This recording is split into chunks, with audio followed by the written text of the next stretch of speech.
મુખ્યમંત્રી ભૂપેન્દ્ર પટેલની ઉપસ્થિતિમાં અમદાવાદમાં ક્રીડા ભારતીના અખિલ ભારતીય અધિવેશનનો પ્રારંભ. ક્રીડા ભારતીના અખિલ ભારતીય અધિવેશનનો પ્રારંભ કરાવતા મુખ્યમંત્રી ભૂપેન્દ્ર પટેલે જણાવ્યું હતું કે વડાપ્રધાન નરેન્દ્રભાઈ મોદીના નેતૃત્વમાં કોમનવેલ્થ ગેમ્સની યજમાની ભારતને મળી અને તેમાં પણ અમદાવાદની પસંદગી થઈ તેવા ગૌરવપૂર્ણ અવસરે ક્રીડા ભારતીનું અધિવેશન અમદાવાદમાં યોજાયું છે. તેનાથી સ્પોર્ટ્સ સેક્ટરને નવી દિશા મળશે. વધુમાં તેમણે કહ્યું કે વડાપ્રધાન નરેન્દ્રભાઈ મોદીએ કહ્યું છે કે જીવનમાં દરેક ક્ષેત્રે વિકાસ થવો જોઈએ અને તેમાં ખેલકૂદનું પણ મહત્વ છે. મુખ્યમંત્રીએ આ સંદર્ભમાં કહ્યું કે વડાપ્રધાને આવા ઉદાત્ત ભાવ સાથે ગુજરાતમાં રમતગમત સંસ્કૃતિ વિકસાવવા 2010થી ખેલ મહાકુંભ શરૂ કરાવ્યો છે. ખેલ મહાકુંભના પરિણામે રાજ્યના ગ્રામીણ વિસ્તારો સુધી સ્પોર્ટ્સ પ્રત્યેની ઉત્સુકતા વધી છે અને ખેલ મહાકુંભમાં ભાગ લેનારાઓની સંખ્યા ઉત્તરોત્તર વધી રહી છે. 2010માં 16 લાખ લોકોની સહભાગિતાથી શરૂ થયેલા ખેલ મહાકુંભની 2025 એડિશનમાં 72 લાખ લોકો જોડાયા છે. એટલું જ નહીં, ખેલ મહાકુંભની સફળતાને પગલે ગુજરાતના 16 જેટલા પ્રતિભાવંત ખેલાડીઓએ રાષ્ટ્રીય આંતરરાષ્ટ્રીય રમતોમાં રાજ્ય અને દેશનું પ્રતિનિધિત્વ કર્યું છે.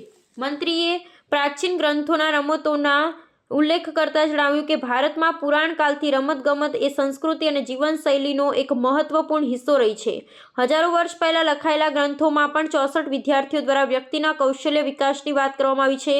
તેમાં ઘણી વિદ્યાઓ રમતો સાથે જોડાયેલી હોવાની ઉલ્લેખ છે તેવું તેમણે જણાવ્યું હતું. તેમણે ઉમેર્યું કે ભગવાન શ્રી કૃષ્ણ બાળપણમાં ગેડીદંડાની રમત રમ્યાનો ઉલ્લેખ આપણા ગ્રંથોમાં છે. આ ઉપરાંત ગુરુ દ્રોણાચાર્યના ગુરુકુળમાં કૌરવો અને પાંડવો વચ્ચે ધનુષ્ય બાણ અને ગદા યુદ્ધ જેવું સ્પર્ધાઓનું વર્ણન પણ છે.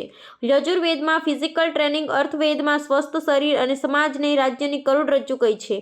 આ બધું ખેલ ભાવના માટેનું પ્રતિબિંબ છે. મુખ્યમંત્રી ભૂપેન્દ્ર પટેલે ક્રીડા ભારતીના 5મા અધિવેશનમાં સમગ્ર દેશમાંથી પધારેલા ખેલાડીઓ, પ્રશિક્ષકો અને સ્વયંસેવકોની ગુજરાતની ધરતી પર પધારવા બદલ સ્વાગત કરી જણાવ્યું હતું કે ક્રીડા ભારતી સંસ્થા ભારતીય સંસ્કૃતિમાં વર્ણવાયેલી આવી અનેક રમતોના સંરક્ષણ માટે રમતગમત દ્વારા રાષ્ટ્ર નિર્માણમાં યોગદાન આપી રહી છે અને દેશપ્રેમના સંસ્કાર સિંચન થકી ખેલાડીઓ નહીં પણ ભાવિ નાગરિકો તૈયાર કરવાનું કામ ક્રીડા ભારતી કરી છે તેમ તેમણે ઉમેર્યું હતું. વધુમાં તેમણે કહ્યું કે વડાપ્રધાન નરેન્દ્રભાઈ મોદીના નેતૃત્વમાં અને ગૃહમંત્રી અમિતભાઈ શાહના માર્ગદર્શનમાં ઓલિમ્પિકના ભાગરૂપે આગામી સમયમાં 5 જેટલા વર્લ્ડ ક્લાસ રમતોના આયોજન માટે રાજ્ય સરકાર કટિબદ્ધ છે. આ પ્રસંગે મુખ્યમંત્રીના હસ્તે ક્રીડા જ્યોત સ્મારિકા પુસ્તકનું વિમોચન કરાયું હતું.